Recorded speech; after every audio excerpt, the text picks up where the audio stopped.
नहीं नहीं, मैंने किसी को नहीं बताया। मैं किसी को क्यों बताऊंगा भला? सो गाइस, जब हम पर कोई इल्जाम लगाता है, मतलब कोई ऐसी बात कहता है जो कि सच नहीं है, तो अपने आप को सच साबित करने के लिए, सामने वाले को झूठा साबित करने के लिए हम कई बार इस तरह के सेंटेंसेस को बोलते हैं, जैसे कि मैं मना क्यों करूंगा भला, मैं ऐसा क्यों करूंगा भला, मैं किसी को क्यों बताऊंगा भला, मैं फोन क्यों काटूंगा भला।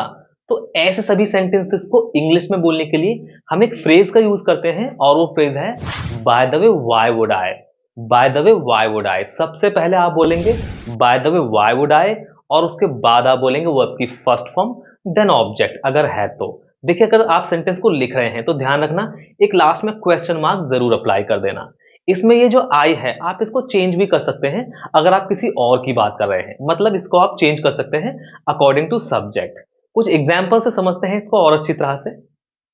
मैं मना क्यों करूंगा भला, या फिर भला मैं मना क्यों करूंगा, bye the way why would I deny.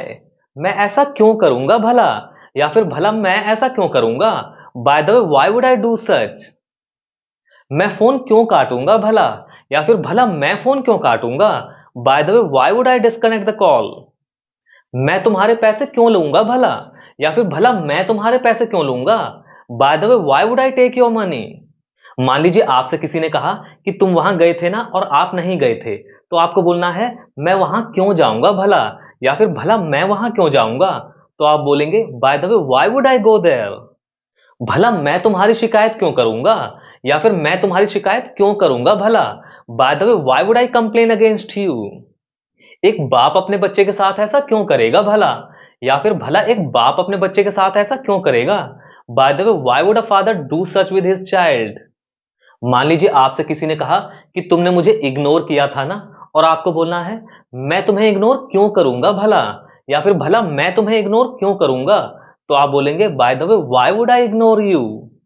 वो तुम्हारे पैसे क्यों चुराएगा भला, या फिर भला वो तुम्हारे पैसे क्यों चुराएगा, by the way why would he steal your money. इसके अलावा अगर आप नेगेटिव सेंटेंस बोल रहे हैं तो आप by the way why wouldn't I का यूज करेंगे। सबसे पहले आप बोलेंगे by the way why wouldn't I, उसके बाद वर्ब की फर्स्ट फॉर्म और लास्ट में ऑब्जेक्ट। इसमें भी क्वेश्चन मार्क जरूर अप्लाई करें, क्योंकि ये एक तरह का क्वेश्चन है। इसमें भी आप सब्जेक्ट के अकॉर्डिंग आई को चेंज कर सकते हैं, जिसकी भी आप बात कर रहे हैं, जैसे कि मैं तुम्हें प्यार क्यों नहीं करूंगा भला, bye the way why wouldn't I love you. मान लीजिए आपसे किसी ने कहा कि तुम कोशिश नहीं करोगे ना, और आपको बोलना है मैं कोशिश क्यों नहीं करूंगा भला, या फिर भला मैं कोशिश क्यों नहीं करूंगा। तो आप बोलेंगे by the way why wouldn't I try. तुमने खाना नहीं खाया था ना, मैं खाना क्यों नहीं खाऊंगा भला, या फिर भला मैं खाना क्यों नहीं खाऊंगा, by the way why wouldn't I eat food. चलिए बहुत हो गया, now it's your turn. One sentence to all of you. हम वीडियो लाइक क्यों नहीं करेंगे भला, या फिर भला हम वीडियो लाइक क्यों नहीं करेंगे। आपको इस सेंटेंस इंग्लिश में ट्रांसलेट करना है और हमेशा की तरह कमेंट में लिखना है। देखते हैं कितने लोग सही ट्रांसलेट करते हैं। तो गाइस, बेस्ट ऑफ लक। तो मिलते हैं अगली वीडियो में एक नए लेसन के साथ। आई होप कि आपको वीडियो पसंद आया होगा और इस स्ट्रक्चर का, इस फ्रेज का यूज अच्छे से समझ में आया होगा। अगर आपको कोई भी डाउट हो तो आप कमेंट करके पूछ सकते हैं। तो मिलते हैं अगली वीडियो में एक नए लेसन के साथ। आप हमें इंस्टाग्राम पर भी फॉलो कर सकते हैं। इंस्टाग्राम चैनल का लिंक भी सेम है, मतलब सेम नाम है, इंग्लिश मिस्टेक्स रिमूवर।